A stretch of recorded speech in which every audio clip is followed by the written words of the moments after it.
I had always believed that 5 years meant something. 5 years of memories, arguments, makeups, traveling, family dinners, dreams. 5 years of building a life with someone who promised forever. His name was Alejandro. He was tall, charming, thoughtful in his own way, the kind of man who remembered your favorite wine but forgot your birthday. We met during our university days in Valencia, and since then, we had been inseparable. Our small flat near the Turia Gardens was filled with tiny reminders of our love, framed pictures from our trip to Granada, a little ceramic bowl from Pamplona, and the fading map we'd marked with all the cities we planned to visit together. I was happy. Or, at least, I believed I was. Last autumn, Alejandro proposed. It was simple. No grand gestures or fancy dinners.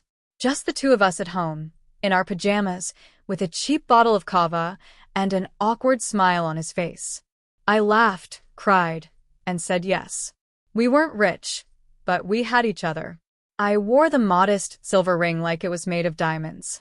But recently something had shifted. He came home later than usual, distracted, phone always face down. I'd ask about the wedding plans, but he'd shrug, say we had plenty of time. When I showed him venues I liked, he barely glanced. Once I mentioned my mother's wedding dress. He looked at me like I'd said something shameful. Still, I tried not to overthink. Maybe he was stressed. His job at the real estate firm was demanding, and the economy hadn't been kind lately. I gave him space. I didn't want to be the nagging fiancé. I told myself, this is just a phase. Then one evening, everything fell apart. I had made arroz al horno, his favorite. The apartment smelled of garlic and rosemary. I set the table, lit candles, even wore the red dress he once said made me look like a flamenco dancer. He walked in, glanced at the setup, and sighed. "We need to talk," he said.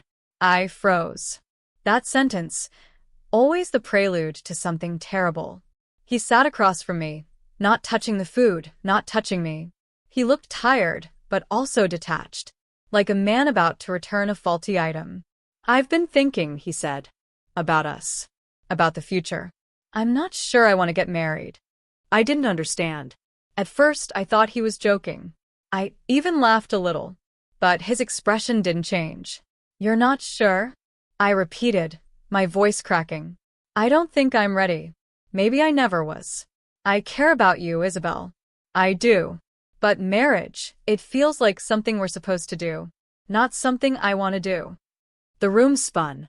5 years. 5 birthdays. 5 Christmases. And now he wasn't sure? I couldn't speak. I just stared at the untouched food, at the ring on my finger that suddenly felt too tight. Alejandro stood, gently reached across the table, and placed his hand over mine. But it felt like pity, not love. "I don't want to hurt you," he whispered. But he already had. I didn't cry. Not yet.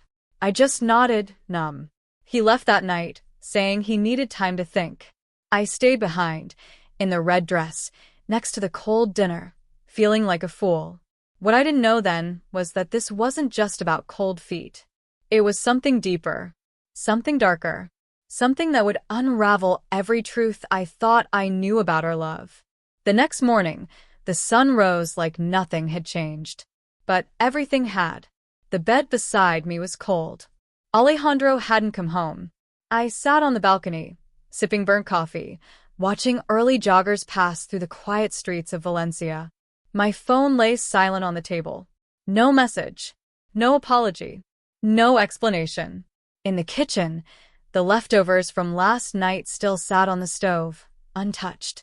I threw them out. I couldn't bear the smell. Every trace of that dinner felt like a reminder of my humiliation. I tried to distract myself, laundry, dishes, emails. But every corner of the flat whispered his name.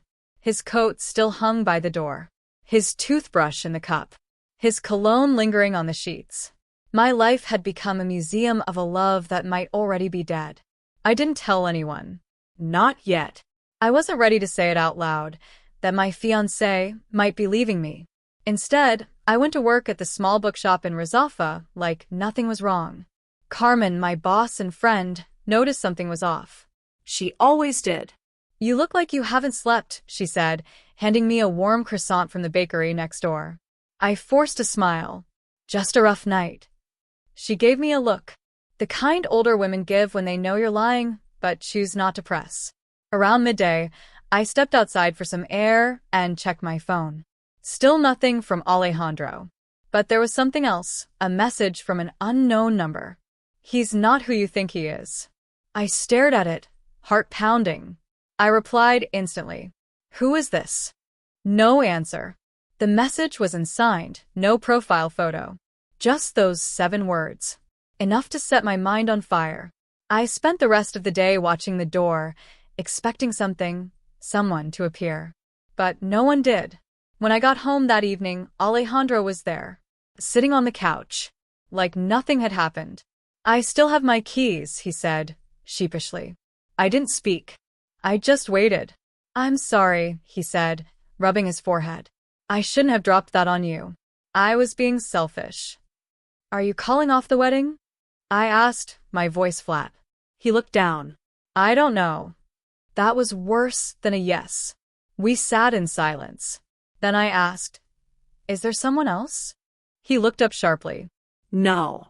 Of course not. But something flickered in his eyes. Something too quick to catch, but impossible to ignore. I nodded slowly. Right. He stood and walked to the window, staring out into the twilight. I feel trapped, I.s.a. Like I've been living a life I didn't choose. I swallowed hard. Then why did you propose? He turned, hands in his pockets. Because I thought it would fix things.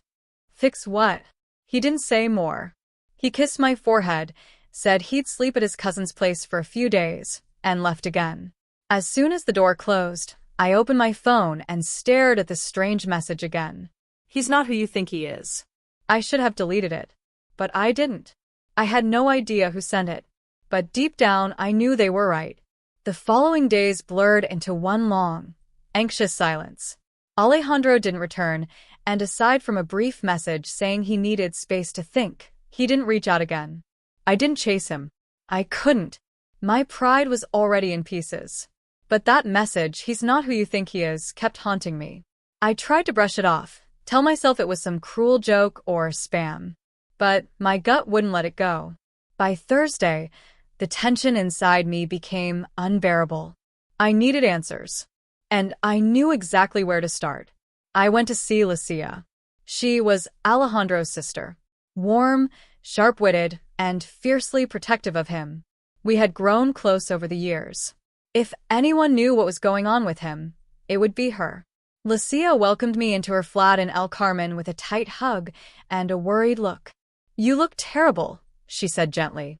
I sat on the sofa and took a breath. Is he seeing someone else? She blinked, taken aback. What? No. Why would you think that?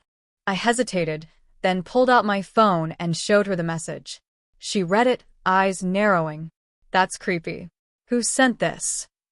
I don't know, I whispered. But it doesn't feel random. Lucia looked genuinely confused. I.s.a. if he were seeing someone else, I'd know. He's been off lately, yes, but cheating? That's not him. I wanted to believe her. I really did. But something had changed in Alejandro. And not just recently. Looking back, the signs had been there. The late nights. The distracted stares. The sudden bursts of affection followed by cold silences. I'd just chosen not to see them. Lucia made tea while I stared out of her window, watching pigeons flutter across the rooftops.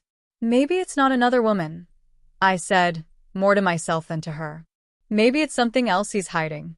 Lucia returned with 2 mugs and sat beside me. Like what? I shrugged. Money problems? Secrets from the past? A second life? She gave a half laugh. You've been reading too many thrillers. Maybe, I said. Or maybe I've just been ignoring the truth. That night, back at my flat, I couldn't sleep. I opened Alejandro's drawer, the one he always kept locked. I had found the spare key months ago and never used it. Until now. Inside were the usual things. Old passports, receipts, a broken watch. But underneath, folded neatly, was a photograph I had never seen before. It was Alejandro, younger, maybe in his early 20s. He was standing with a woman. She wasn't me. She was beautiful, olive skin, dark curls, smiling like she belonged beside him. On the back, scribbled in faded ink, Al and C. Marbella, 2015. See? I sat on the floor, staring at the picture, heart racing. Who is she? Why had he kept this hidden? And more importantly, why did it feel like the beginning of the truth? I tucked the photo back into the drawer and locked it. Suddenly, I felt watched. I walked to the window and glanced down into the street. A figure stood beneath the lamppost, still, facing up. I stepped back quickly, heart thudding. When I looked again, they were gone. The city was quiet. Too quiet. And for the first time, I wasn't sure if I was unraveling Alejandro's secrets or falling into something far darker. The morning sun cast a golden haze over the rooftops of Valencia, but the warmth did nothing to ease the chill inside me. I couldn't stop staring at the photograph, at the woman with the dark curls and the wide, trusting smile. C. Marbella, 2015. That name, that date, they meant something. I could feel it. After a restless night, I decided to go to Marbella. It was impulsive, maybe even foolish, but I couldn't wait around hoping Alejandro would come home with answers. I needed to find them myself. I packed a small bag, left Lucia a vague message, and took the first train south. The journey was long and quiet, the countryside passing in a blur of olive groves and sunlit plains. I kept the photo clutched in my hand like a fragile clue. Marbella greeted me with its usual charm. Palm trees swaying along the coast, chic boutiques lining the old town, laughter spilling from tapas bars. But beneath the postcard-perfect scenery, I felt something else. Something tense, like the town itself was holding its breath. I began my search at the town archives, pretending I was researching a photography project. I showed the woman at the desk the photo and asked, casually, if she recognized the beach or the hotel in the background. She squinted. Looks like Playa de Venus. And that hotel? That used to be the Solera Club. Closed down years ago. I jotted it down and thanked her. The Solera Club. The name stirred something in me, vague and distant. Maybe Alejandro had mentioned it once, long ago, in passing. I had no reason to remember. Until now. I took a taxi there. The place had fallen into disrepair, its gates rusted, graffiti scrawled across the old marble walls. The garden was overgrown, the windows boarded. But someone had been here recently. I noticed a path through the weeds, faint footprints in the dirt. I followed them. They led to a small annex building at the back, once a guest house, perhaps. The door was ajar. Inside, dust danced in shafts of sunlight. The air smelled of mildew and decay. But it wasn't empty. There were papers. Dozens of them. Stacked haphazardly on an old desk. Photographs. Notes. Newspaper clippings. And at the center, a corkboard covered with red string, maps, and faces. One of them was Alejandro. I froze. Another was the woman from the photo. Her picture had a name scribbled beneath it, Catalina Ruiz. Catalina. C. I reached for the nearest paper. A printout of a news article from 2016. Local woman missing after yacht trip. Boyfriend questioned, later released without charge. My blood ran cold. Alejandro had a girlfriend. Catalina. She vanished. And he was questioned? Why had he never told me? Suddenly footsteps. I spun around, heart pounding. A man stood in the doorway. Middle-aged, worn-looking, with sharp eyes. You shouldn't be here, he said, voice low and grave. I'm looking for someone. Alejandro Moreno. He stepped closer, studying me. You're too late. What do you mean? He didn't answer. Just handed me an envelope from the table. Inside was another photo. Alejandro. Catalina. And a boat in the background. On the back, in the same faded handwriting. The last day. The photograph trembled in my hands. The last day. The handwriting was unmistakable. It was Catalina's. I could tell now, having seen her name written on several of the documents in that dimly lit annex. The way she looped her DS, how the T stood tall and defiant. I stared at Alejandro's face in the photo. He looked happy, carefree, with his arms slung around Catalina's shoulder. Her head was tilted toward him, smiling. The sea glimmered behind them, the yacht pristine under the sun. A picture-perfect moment. A lie. The man in front of me, the one who had handed me the envelope, stepped back into the shadows. "Who are you?" I asked, my voice barely audible over the pounding in my ears. "I worked with Catalina's father. We were trying to find her after she disappeared. No one else cared. No one but her family. And then the trail went cold." I looked at the corkboard again. The red threads, the web of connections. Alejandro's name appeared more than once, tied to businesses, locations, even a bank account in Gibraltar. But Alejandro was never charged. "Because there wasn't enough proof," the man replied. "And because someone powerful made it go away." The words hung between us like smoke. I stumbled out into the fading daylight. My heart felt heavy, my legs weak. I wandered the streets of Marbella in a daze, piecing together fragments of a puzzle I hadn't even known existed. The fiancé I had loved, lived with, planned a future with, was now a stranger tangled in a woman's disappearance. I found a small pension near the old town and checked in for the night. I needed space to think. To breathe. I laid the photographs and documents out across the bed. Alejandro's face stared back at me from every angle. It felt like betrayal was written in his smile. But there was more. One paper stood out, a letter from Catalina to her friend, dated just days before she vanished. "I think he's hiding something. He says he loves me, but I've seen things. I don't trust him. If anything happens to me, it's him. It's always been him." I read the letter again and again. Catalina had been afraid. But then why stay? Why get on that yacht? The next morning, I called Lucia. "Have you spoken to Alejandro?" I asked, trying to sound calm. No. "He hasn't come home," she said quietly. "But someone was here last night. I think he was watching the house." I froze. "Did you call the police?" No. I wasn't sure, but I locked all the doors. I swallowed hard. "Lucia, listen to me. There's something I have to tell you. Something about Alejandro." She waited, but I couldn't. Not over the phone. Not yet. "I'll explain everything when I get back. Just be careful. Don't trust anyone. Not even him." As I ended the call, a notification lit up my screen. An email. No sender. Just a subject line. Stop digging. Or you're next. The photograph haunted me. I couldn't sleep, couldn't eat. I kept seeing Catalina's eyes, half turned to the camera, her smile forced. Something was wrong. I returned to the marina the next morning, determined to trace their final voyage. The sun was harsh above Puerto Banus, yet the dock felt like a graveyard. After hours of questioning sailors and harbor staff, I found her, Marta, a dockhand with sharp eyes and a sharper memory. She recognized Catalina instantly. "They left late that day," Marta said. "Too late for a pleasure cruise. The sea was rough." She looked nervous. She paused. He looked angry. I felt a chill. "Do you know where they went?" Marta hesitated, then pointed toward the horizon. "Toward Isla de las Sombras. No one goes there. Not anymore. The Island of Shadows." I'd heard the name in whispers, a rocky outcrop half swallowed by fog, once home to smugglers and ghost stories. Locals avoided it. But something told me the answers I needed lay there.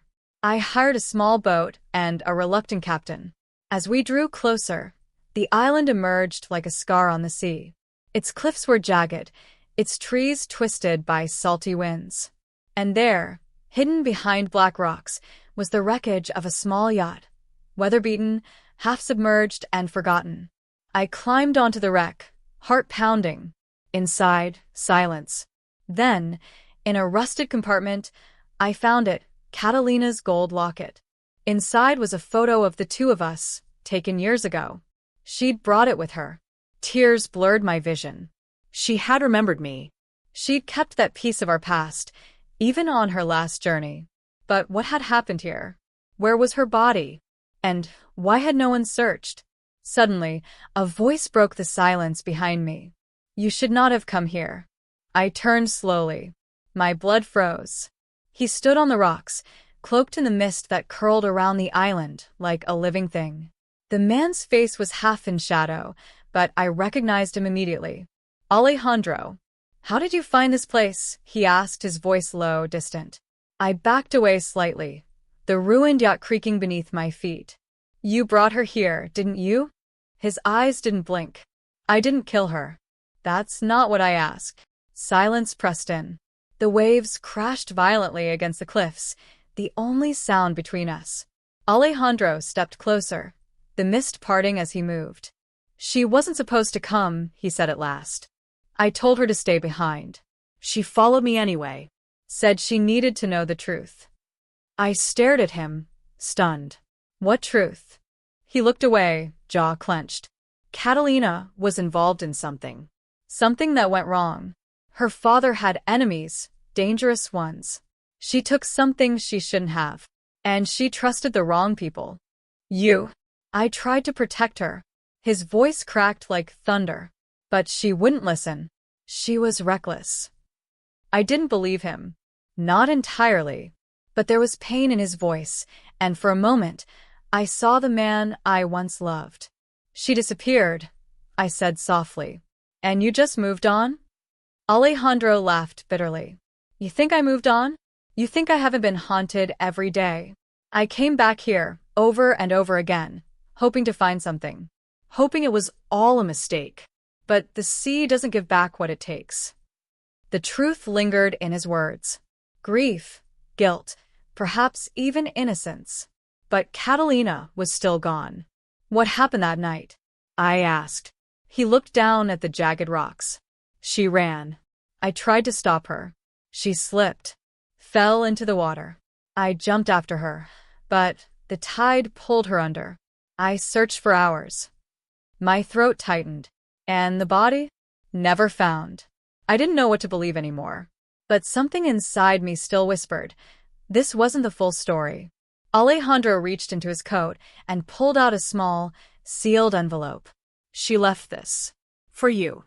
My fingers trembled as I took it. On the front, in Catalina's looping script, was my name. I opened the envelope with shaking hands. The paper inside was worn, as though it had been read many times before. Catalina's handwriting danced across the page, graceful, urgent, undeniably hers. If you're reading this, it means something has gone wrong. I never wanted to drag you into this, but I couldn't keep you in the dark forever. There are people watching me, watching us. I think someone close to me has betrayed me. If anything happens, go to the old convent in El Ciego. You'll find answers there. I only hope it's not too late. There was no signature. No farewell. Just that, a final clue, hidden beneath grief and fear. I looked up at Alejandro, who stood watching me closely. You knew about this? I asked, holding up the letter. He nodded once. I found it the morning after. It was hidden in her journal. I didn't think it was safe to act on it. Until now. Why now? His jaw tightened. Because someone followed you to the island. And they're not here for answers. They're here to bury the past. My breath caught in my throat. I turned towards the treeline. A flicker of movement. A dark figure vanishing into the mist. We have to go, I said. There's a boat on the northern shore, Alejandro replied. Come. We moved quickly through the dense foliage, the air thick with salt and tension. I kept glancing behind, expecting a shadow to emerge, a hand to reach from the dark. But nothing came. Not yet. As we reached the shoreline, the boat waited, an old fishing vessel, barely seaworthy. We boarded in silence. Alejandro started the engine, and the island began to shrink behind us. What is at the convent? I asked. Catalina spent a summer there, he said. Her mother was raised by the nuns. It's where she kept the most personal things, journals, letters, perhaps even evidence of what she uncovered. I held the letter tightly. Do you think she knew this would happen? She was always 5 steps ahead, he said, a note of admiration in his voice. But she was also afraid. She didn't trust easily. And maybe she shouldn't have. The wind picked up as the boat cut through the waves. I watched the horizon, the sun dipping low, blood orange over the sea. We were heading back to the mainland, to a place Catalina had marked long before her fall. To El Ciego, a quiet village with a silent convent, and perhaps the final threads of a truth buried in shadow. As the shoreline drew near, I felt the first stirrings of something I hadn't known in months. Hope. The boat docked with a low thud against the worn stone pier. The convent loomed ahead, a towering structure built into the hills, its dark silhouette softened by the dusk light. It had been abandoned for years, its once pristine walls now cracked and weathered. The only sound was the wind, whispering through the overgrown courtyard. Alejandro stepped off the boat first, his gaze scanning the area. "Stay close," he murmured, his voice barely audible above the breeze. "There may be traps, things Catalina would have left to protect what she found." I nodded, clutching the letter in my hand. It was the only thing that felt tangible, that connected me to Catalina now. The rest, the fear, the uncertainty, it was all too much.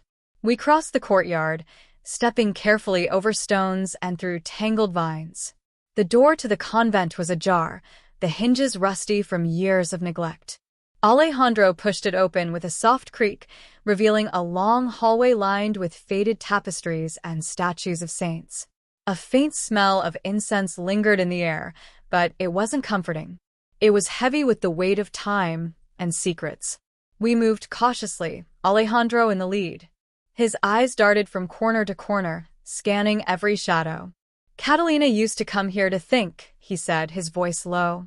"She believed the convent held answers, but it wasn't just the nuns she was interested in.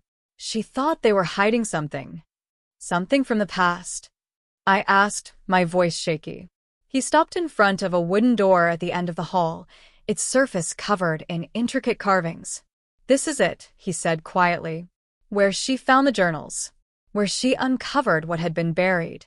Alejandro pushed open the door, revealing a small room.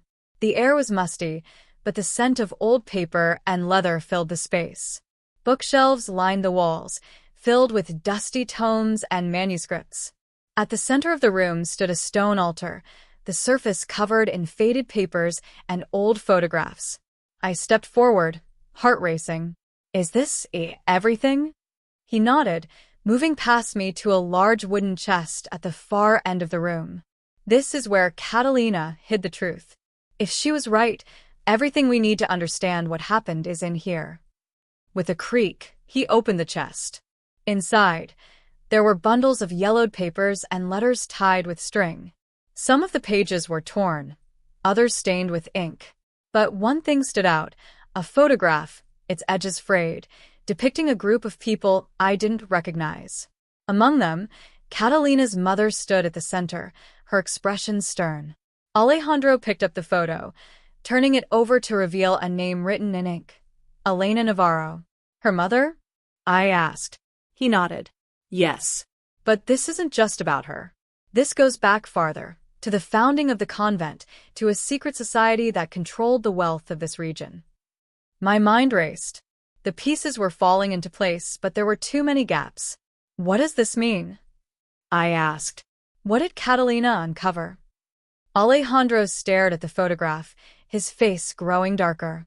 "She found out that the Navarro family wasn't just wealthy. They were involved in something far more dangerous. Something that, if exposed, would destroy everything." My pulse quickened. "And now you think someone is trying to finish what Catalina started?" He met my eyes. "Yes." "And I think they're coming for us." The sound of footsteps echoed from the hall, growing louder. I froze, my breath caught in my throat. "We're not alone," Alejandro whispered urgently. I looked around the room, my heart hammering in my chest. The door was the only way out. I didn't know if we could make it, but we had no choice. "Go," Alejandro urged, moving toward the door. "We need to leave, now." As I turned to follow him, the floorboards creaked behind me. A shadow appeared in the doorway, and I froze. Don't move, a voice called from the darkness. I froze, my heart racing in my chest. The voice was low and chilling, but there was something familiar about it. I couldn't quite place it, but I felt a sense of dread creeping up my spine.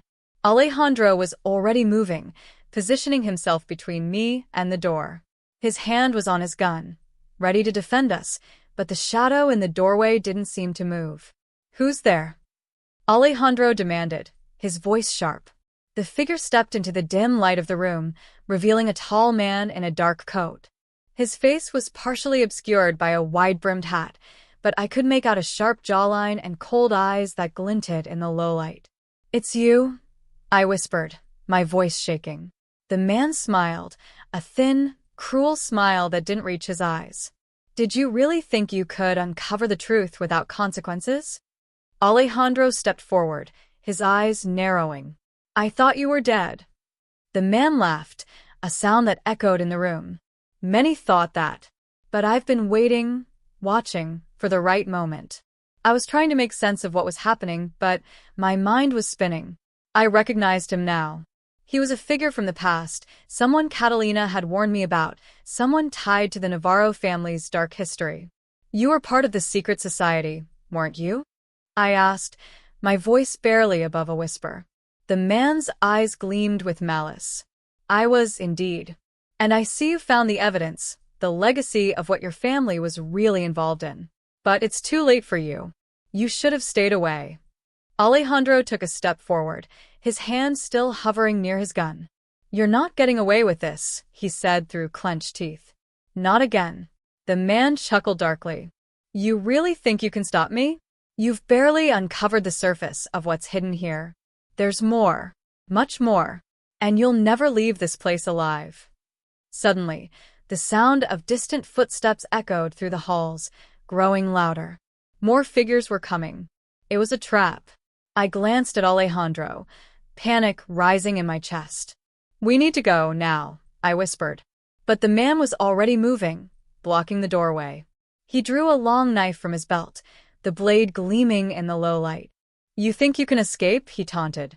Alejandro's face hardened. "I'll fight if I have to." The tension in the room was palpable, the silence broken only by the distant sounds of movement. Every second felt like an eternity.